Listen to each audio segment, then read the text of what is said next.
Alright, this is my entry for the $20 prop challenge. This is my hacked in the box prop that I just finished up last night, and I'm pretty happy with the way it turned out. I think it turned out alright. A lot of things went into making this. I'll try to go through it as quick as I can, and at the very end of the video I'll put up the list of the entire list of materials that went in to building this, and the cost associated with each piece and part of it.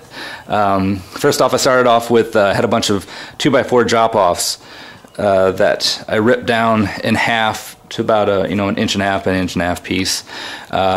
Next, I have a 4x8 sheet. It was a cover sheet. It's basically MDF that I got from the Habitat store for $2, and I used probably 99% of that entire 4x8 sheet. Not only did it go into the skin, it went for the framework around the outside, for the lettering, for the gears inside here, which I'll get into in a little bit. So that was used everywhere. Inside here, the framework for the gears and everything, I had about a 2 square foot piece of plywood that I used to make up the framework, and I'll get into the mechanics of this thing. Actually, I made a video while I was building it showing the guts, and I will put that video in right now.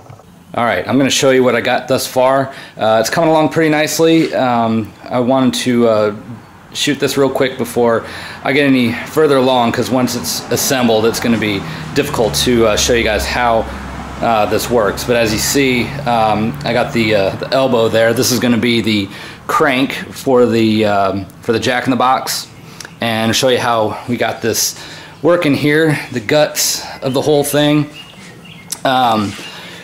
As you see, it's gear driven. This was I made these gears off of that. I bought a 4x8 sheet as a cover sheet for when they ship plywood and stuff like that.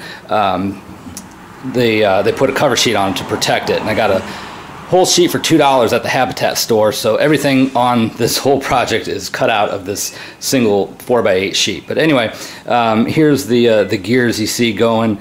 I'm gonna pull this out so you can see everything underneath it, how it's working. It's going off a animated reindeer prop motor that I got for $2 at Goodwill, $2.11.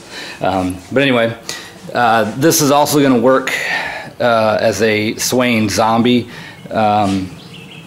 type thing for the head and the coil spring, which you'll see later, hopefully, if I do it right. But then I'll have a post,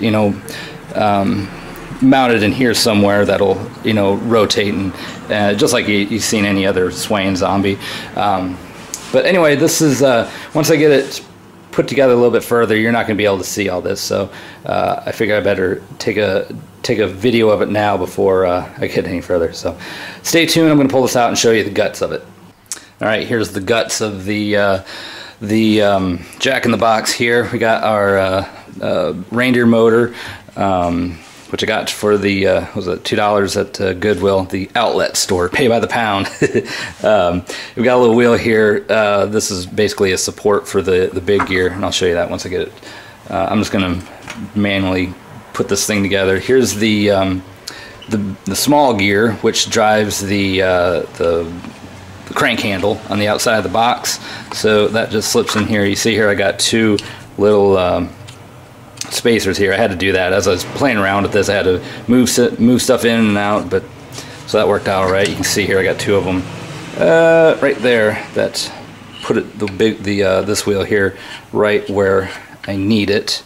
And then we have the big gear here, which will slide right into here like so. Come on, there we go. Okay, and then I'll show you down here. Basically what I did, the small wheel, the small wheel here, I have this other wheel on the outside of it. So basically if this big gear is going to want to go, it's going to want to go up and down. So this smaller wheel on the outside basically keeps it from deflecting up, and this smaller roller wheel down here just keeps it from deflecting down, so it keeps it right locked into place as it spins around, as you can see there. Oops.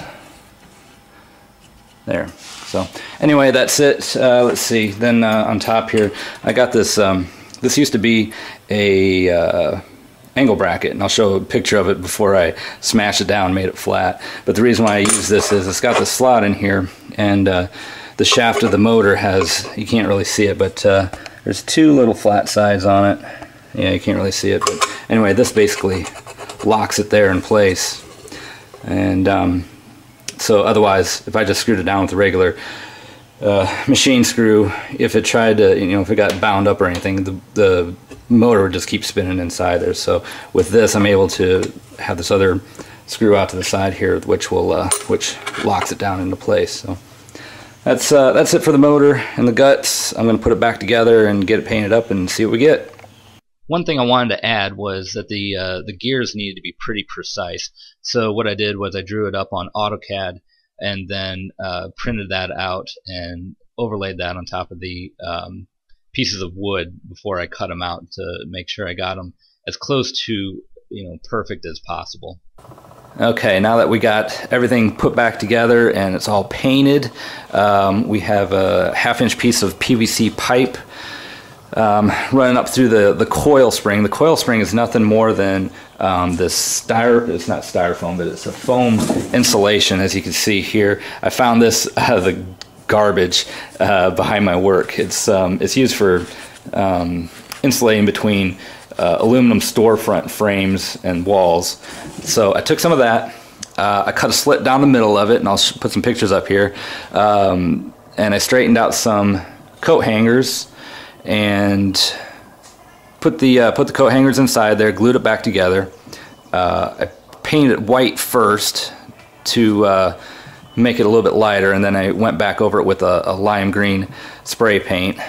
The head is a milk jug that I put some heat on it, shrunk it down to get it to the right size. As you can see, it's got eyeballs in here. Those are Dollar Tree eyeballs. They're you get a dozen of them for $1 at Halloween time. The mask I got off of eBay. I won an auction for 99 cents on that bad boy. But shit, it was 99 cents. I couldn't be more thrilled for that. Let's see what else. Some miscellaneous pieces. The chain that holds up the lid and the hinges all came from the Habitat store. The crank over here on this side is PVC, more 1/2-inch PVC, and some elbows that I got again from the Habitat store. And that's pretty much it. You already saw the video of how the gears and everything went together. And then once I got it all painted, I took a little bit of black latex paint with a roller and basically dry rolled it around the outsides. And well, I guess before I did that, I painted everything white with the flat white first. Then I just hit the outsides with the roller. Then once I was done with that, I took some brown paint and a little bit of black paint and a whole lot of water and just sprayed the whole thing down, and then went back over it with a regular spray bottle of just water to get that nasty runny look. And then the very last thing I did was took a brush with some red paint that was really watered down again, and just started splattering it on the sides here. And yeah, that's pretty much it. I think it turned out well. Hope you guys like it. And yeah, now we're on to the next thing, I guess.